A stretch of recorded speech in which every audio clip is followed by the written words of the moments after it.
მე ვიყავი მე-7 კლასში, არასრულწლოვანი გოგო იყო, რომელიც მოიტაცეს. სკოლაში საშინელი წივილი იყო და ბავშვები დარბოდნენ და უცებ დაიწყო სყვირილი ამ გოგოს სახელის და თქვეს რომ გაიტაცეს. მე-8 კლასელი გოგონა. რაღაც პერიოდი არაფერი არ მსმენია და ერთ დღეს დედაჩემი მოდის სკოლიდან და მეუბნება იცი ეს გოგო გარდაიცვალა.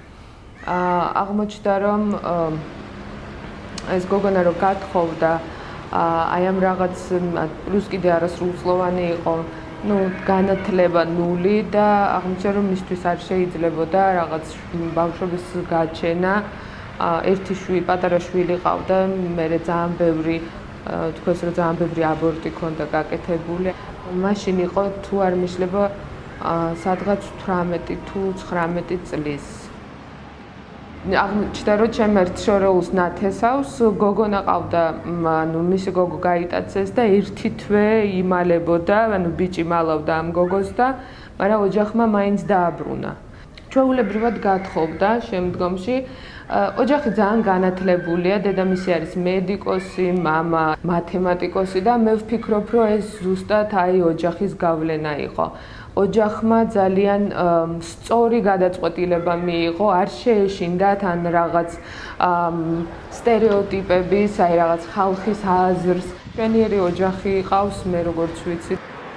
განათლების ბრალი არის, რა თქმა უნდა, ზოგადად რეგიონებში, სოფლებში საშინელი მდგომარეობა არის.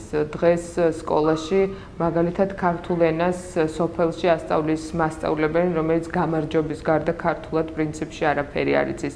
ასეთივე ადრეულ ასაკში მოტაცებული, გათხოვილი ქალი ასწავლის იმ გოგონებს, ანუ იგივე ღირებულებების არის, რაც ზოგადად მიღებულია იმ სოფელში.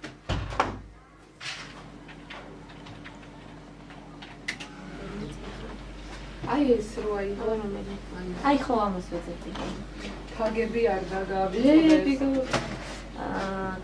ოჯახში რომელშიც მე გავიზარდე, ძალიან მოწონდათ რომ მე გამაჩნია ჩემი აზრი ბავშვობიდან.